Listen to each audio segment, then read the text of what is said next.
Hello there and welcome back to the channel. Thank you for clicking the video. In this short lesson, we're going to talk about the overuse of apostrophes. If that sounds interesting to you, well, stay tuned.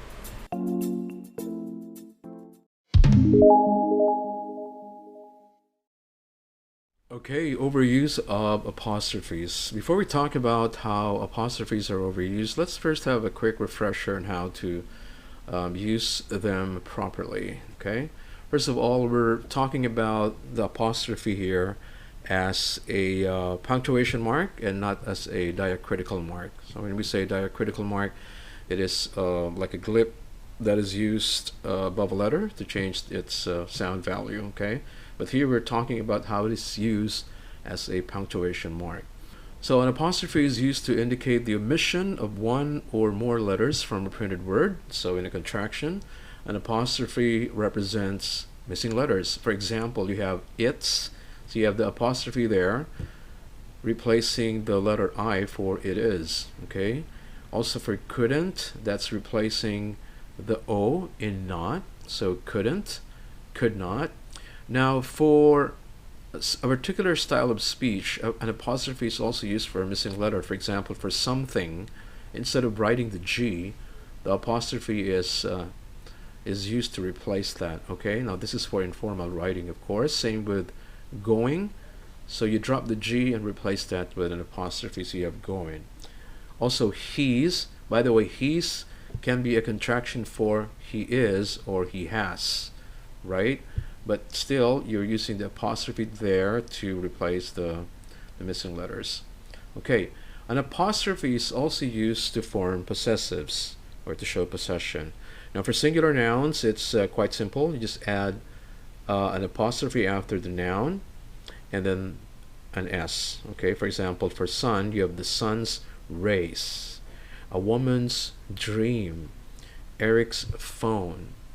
However, for a biblical name or an ancient classical name such as Jesus, right, you can either use the possessive or write the possessive as Jesus with just an apostrophe or Jesuses with an S at the end. So Jesus apostrophe S. Now the way you pronounce it will depend on the way you write it. So if you're writing it as Jesus with only an apostrophe, so you only pronounce it as Jesus teachings.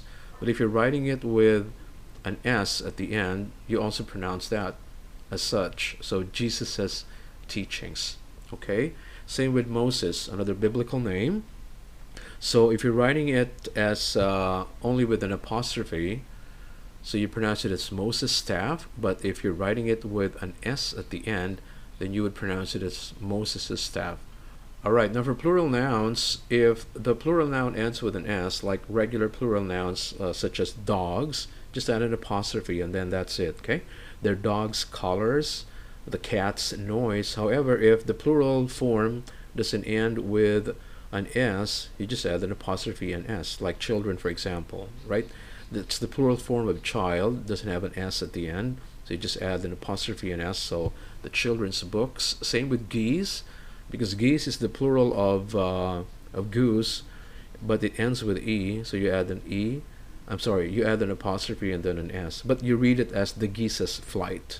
Okay, and then the Jonas's house. So here you're talking about a family with the family name Jonas. So Jonas says, but you're talking about the possessive, the house of the Jonases. So the Jonas's house. So you have the apostrophe there after the last S. Now for joint possessions, so for example, if you have two persons owning the same thing, for example, a room that belongs to both Mark and Matthew, you only put the possessive after the second name. Okay, so you have Mark and then Matthew, but you put the apostrophe S after Matthew, right? So you write it as Mark and Matthew's room. So I hope that's pretty clear, and I'm sure you're familiar with the uses of the apostrophe. Now, how are they overused? Well, in terms of forming plurals of things like acronyms like FAQs or KPIs, we would see a lot of writers writing, or rather including an apostrophe there after the last letter before the S. Okay, so they would write FAQ apostrophe S and then KPI apostrophe S. That's actually incorrect. You don't need an apostrophe for that, so that's an overuse. You just write FAQ and then S, small s, and then KPI and then S. So you read it as FAQs and then KPIs. Now, also, when you're talking about the family name of a group of persons, right, or a family, members of the family, you don't need an apostrophe for that. You just say the Smiths without an apostrophe, or the Ramoses if it's a Spanish or Filipino family name, the Ramoses. Okay, but you will include an apostrophe if you're showing possession. For example, the Smith's house, just like the previous example on how to form the possessive. The Ramoses car, meaning the car of the Ramoses, right? But if you're only talking about the family, so you just say the Smiths, the Ramoses without an apostrophe.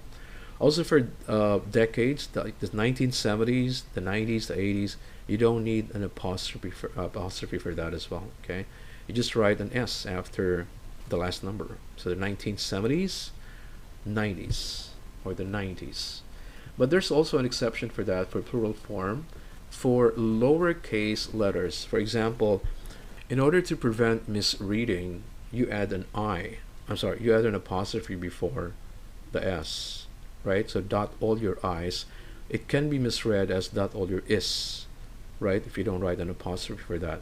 So if it's a lowercase letter, then an apostrophe can be used. So dot all your I's with an apostrophe. Another example is remove the O's and Q's. So again, to prevent misreading, somebody might misread that as remove the O's and the Q's. So you put an apostrophe there. Okay, so remove the O's and the Q's, right? So that's the overuse of apostrophes and also how to use them properly. A quick refresher. If you liked the video, please give it a like. Subscribe if you haven't yet, because it's going to help grow the channel. Any suggestions for a topic that you'd like me to discuss here, please feel free to write that in the comment section. Thank you all for watching. I will see you in the next one.